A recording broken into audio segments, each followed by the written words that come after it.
Okay. For the past semester, I've been learning about settler colonialism, systematic racism, and how different communities experience oppression in distinct ways. We've read scholars like Adele Thomas, who explains how Navajo peoples face land-based oppression as occupied people on stolen territory, and Jennifer Dennett-Dale, who critiques border towns like Gallup, where I've lived for 6 years now, as sites of ongoing colonial violence against Navajo people.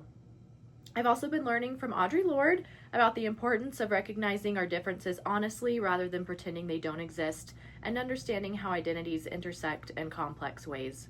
Today, I'm interviewing my friend Shandiin, who grew up in Totalina and now lives here in Gallup. She knows Navajo culture, history, and the realities of border town life better than anyone I know. The conversation is about learning from her lived experience and the wisdom that she carries. Would you like to introduce yourself? Yes. So I can do my whole introduction. So Shandiin Nazianishia Heshkashni Nishlin, Nashasho Bashichin, Tachini Tashiche, Ado Kiani Tashanella. So I am Shandiin, and my first clan is Mud Clan, and then I'm born for Bear Clan. My maternal grandfather's clan is Red Running Into Water, and my paternal grandfather's clan is Towering House Clan. Thank you. And I'm from Totalina, and yeah, I've been living in Gallup for 7 years now, and yeah. So my first question to you today, can you tell me about growing up in Totalina? What does that place mean to you and your family? Definitely. So Totalina is between here and Shiprock, and it's right up on the Chusca Mountains, and it's really, really beautiful. We have a lot of really cool, like geographic, like things. Like there's a couple of mesas. There's like some ridges and just like other really cool things. And I love Totalina. Like whenever I go back, I feel like when I look at the stars, like the stars look a very specific way that they don't anywhere else. And my family's been living there for a long time now.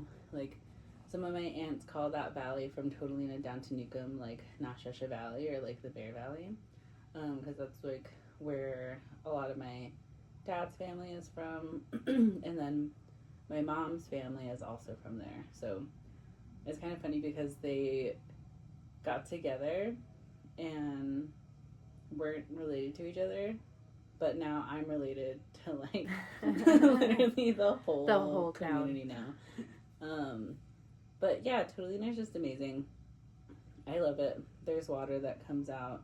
There's like 2 distinct canyons, and yeah, it's just like where my family's always been. And how would you describe your connection to the land?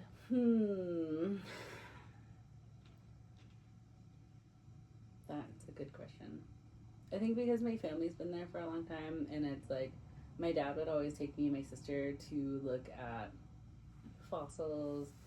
We would like run around in the washes, and he would also show us like cultural sites, like where there's like petroglyphs and like I guess just like cultural sites. And I guess like he would always like remind us like how connected we are, and there's definitely something really, I don't even know how to describe it. One time my friend Leah, she was like watching a presentation that was describing like indigenous people's connection to land, and she was just like, I've never felt that, I guess the way they described it. And I was just like, that's crazy. And I wish I remember, because the way it was explained was just like, I really like felt it. But I guess like the best way you can describe it is like, it's just like such a grounding feeling, like at home.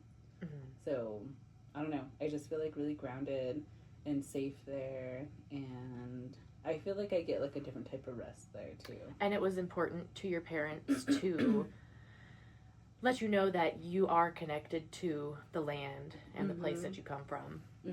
Definitely. Yeah, because we also used to plant, and so like the snow melt and everything was really important, and just like the weather and snowpack and everything too.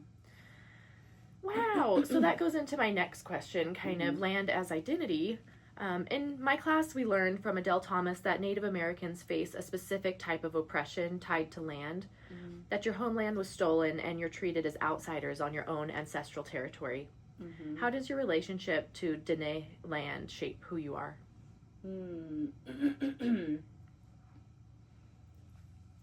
So, when I was born, my mom took my umbilical cord, and it's like part of like culture to bury it, like kind of at home. But my mom and my aunt, her eldest sister, made sure to bury it up in our mountain, kind of like near where we have a couple of farming plots. And she planted it near a tree that every now and again my mom takes us back to, and it's like a big tree now, and it's like that's like extra, like that's kind of like me. Right. You're extremely connected to the land. Yeah. In that way. Exactly. So I think like that they've always like, I mean, right, it's like from birth or even before birth of like reinforcing that like we are like of the land and not like just living on it, but we're like part of the whole landscape. And I guess that kind of goes into my next question is how is that different from how non-native people in New Mexico relate to this place? And I can already say that as a white person, we definitely don't have any traditions like that where we like bury our umbilical cord. And I know you were telling me about, you know, ceremonies for women coming of age and stuff like that. So, you know, I think our experience in New Mexico is very different from yours. I feel like it's so special that yours is so connected. Yeah. Shifting gears a little bit. So Jennifer Dennett-Dale writes that border towns like Gallup were built on stolen Navajo land, but treat Navajo people as invaders and aliens who threaten white civilization. She describes Gallup as having competing identities, officially the Indian capital of the world, but known by many Navajo people as Drunk Town, USA, a place with a history of violence and exploitation. As someone who lives here, what's your perspective on that? Specifically, do you see the economic exploitation that Dennett-Dale describes, like the excessive liquor stores or predatory businesses that are here? Definitely.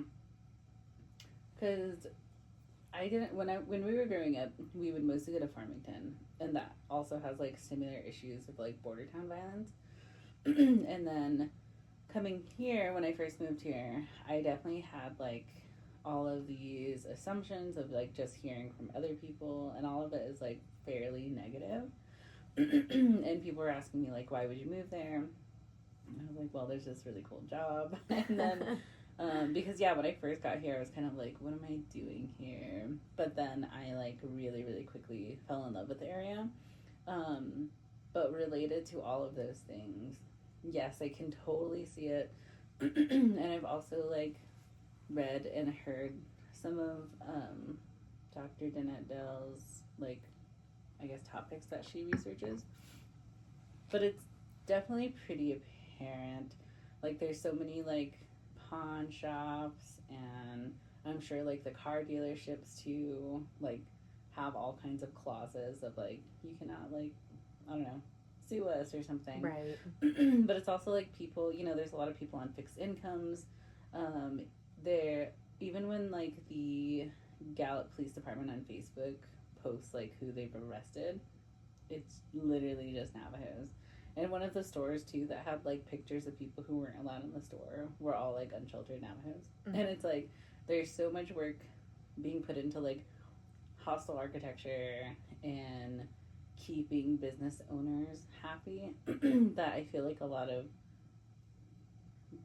things just, I don't know, there's like no protection for like the people.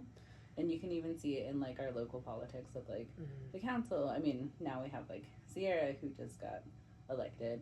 But before that, I mean, we still haven't had like a Navajo mayor or anything like that, or even Zuni, because Zuni's really close by too. So it is like pretty apparent, and it's really funny because the current mayor was mentioning how like Gallup's not a racist place, or like we're post-racial and stuff like that. But it was like, damn, like, Yeah. how disconnected are you? I know, because it's literally Yeah. something that we see every single day. Mm-hmm. And I know when I go into certain businesses, I even see signs up that are like, no walkers allowed, instead of addressing these people as people, instead of just walkers. So, I asked you if you were comfortable talking about your queerness. So my next question for you is about being queer and Navajo.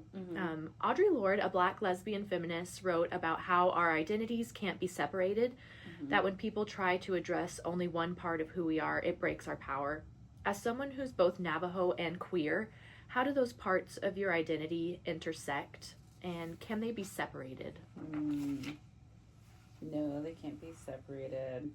And I feel like it's really interesting, like, thinking of, like, culture, because growing up,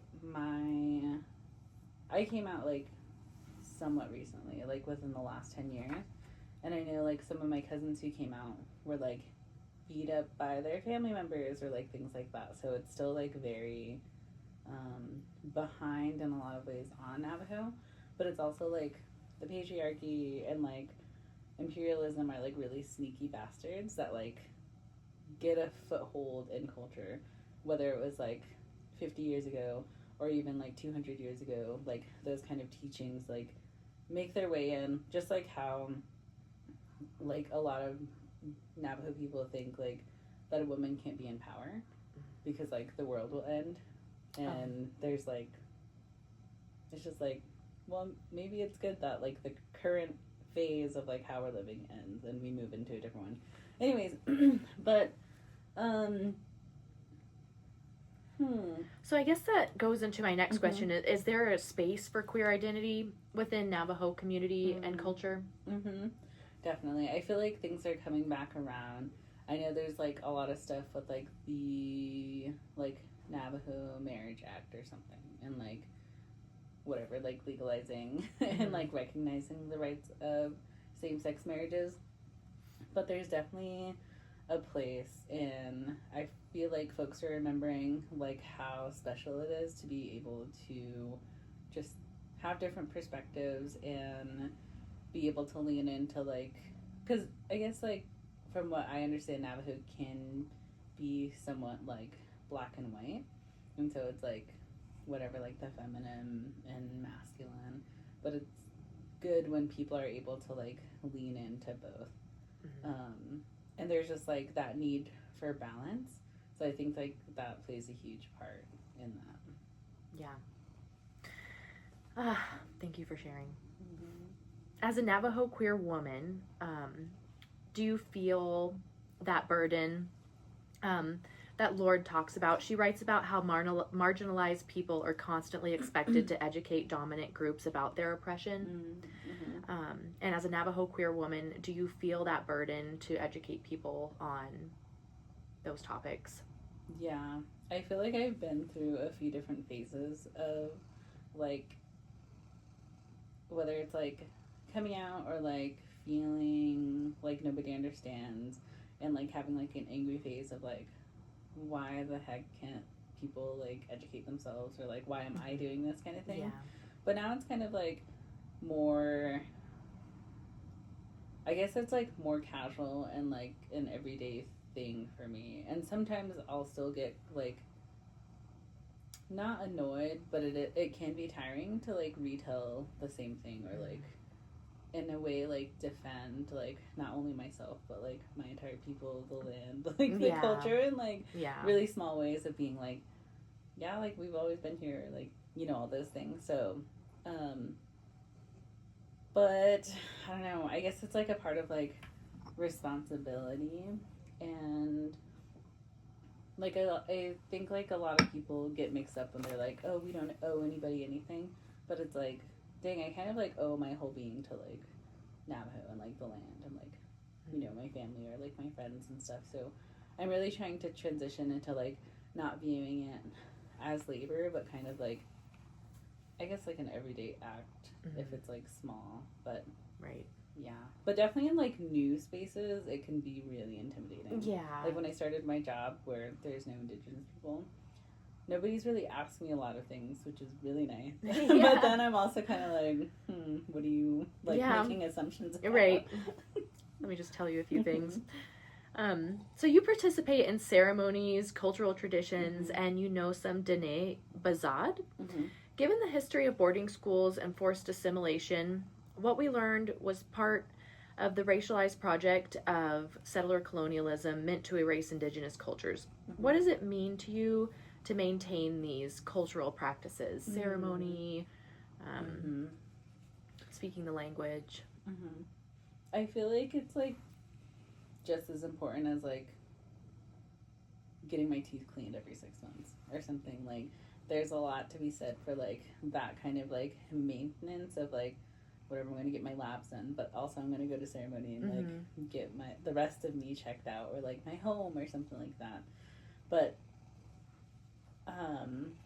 it is interesting of like, because I went to ceremony recently and I was on the phone with my sister and I was just like, was having like, I guess kind of like a spiritual, like cultural crisis. And then all of a sudden I was like, oh, I need to go pick up my groceries at Walmart pickup. And then her and I just laughed because we were just like, damn, like we really have to like think about, on top of just like paying the bills, feeding myself, I don't know, car insurance, all these things. It's like, oh, then I also have to take care of this whole other part of me that can be affected by so many things. Wow. But I think it is really important because it is like just who I am and like being recognized by like, you know, our deities basically. And it also like helps me stay connected to like my land and to like understand myself and even like my family and how people act. And I don't know, I think it's like, it's just like really important to do that. And with like language too, like being able to have like that kind of exposure, because I don't know a lot of Navajo. I know some and can like repeat I guess like prayers and stuff like that. But it's definitely like still a big point of shame that I am still trying to get over, because I would love to learn Navajo, but there's like something that stops me. And related to like the boarding school stuff, like my mom was part of like the Mormon sweep and wasn't allowed to speak Navajo, and that's her first language, but she didn't really like feel like she needed to teach us. But now when we go to ceremony, the medicine people will get mad at her and be like, why don't you teach them how to speak Navajo? So would you say that there's like shaming from other, like maybe older Navajo people or other Navajo people about not definitely knowing the language? Or yeah, and there, I feel like there's not like really accessible resources, like, and it's expensive to take classes, it's expensive to get Rosetta Stone, and there's not like that everyday application of it, which makes it really hard. Yeah, definitely. So talking about sovereignty and moving forward, what does Navajo sovereignty mean to you? Not just politically, but in your everyday life. And I feel like you've kind of touched on this, but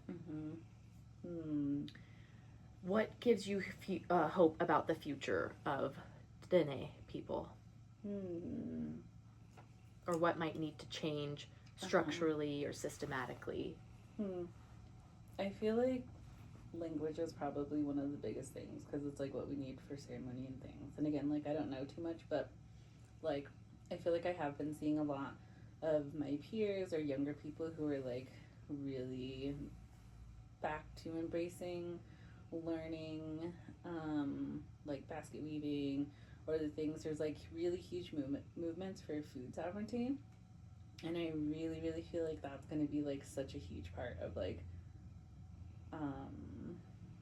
I guess like feeding ourselves, but also like feeding ourselves like what we used to eat.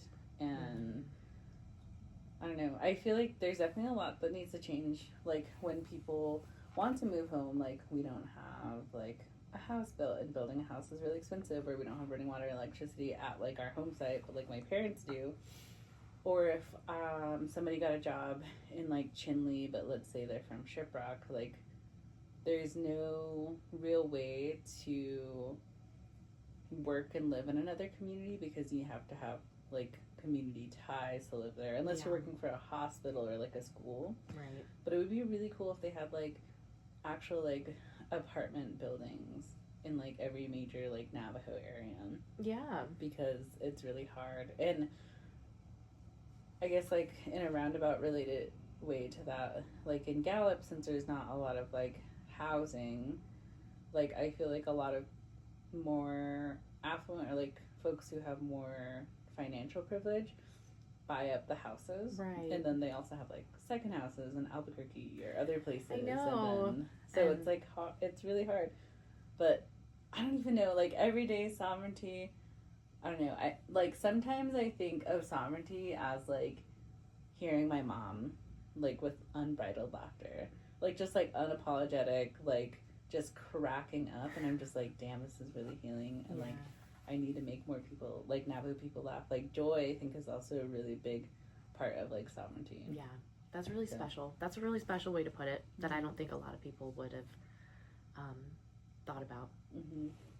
But I think that concludes my interview with you today. Thanks so much for taking the time to talk to me and teach me. And we've been friends now for, gosh, it's been years. And I feel like I've gotten to learn so much from you. And I feel really proud of that. And it's cool to see you as somebody who's so proud of their culture and willing to share it with other people. So thanks for talking to me.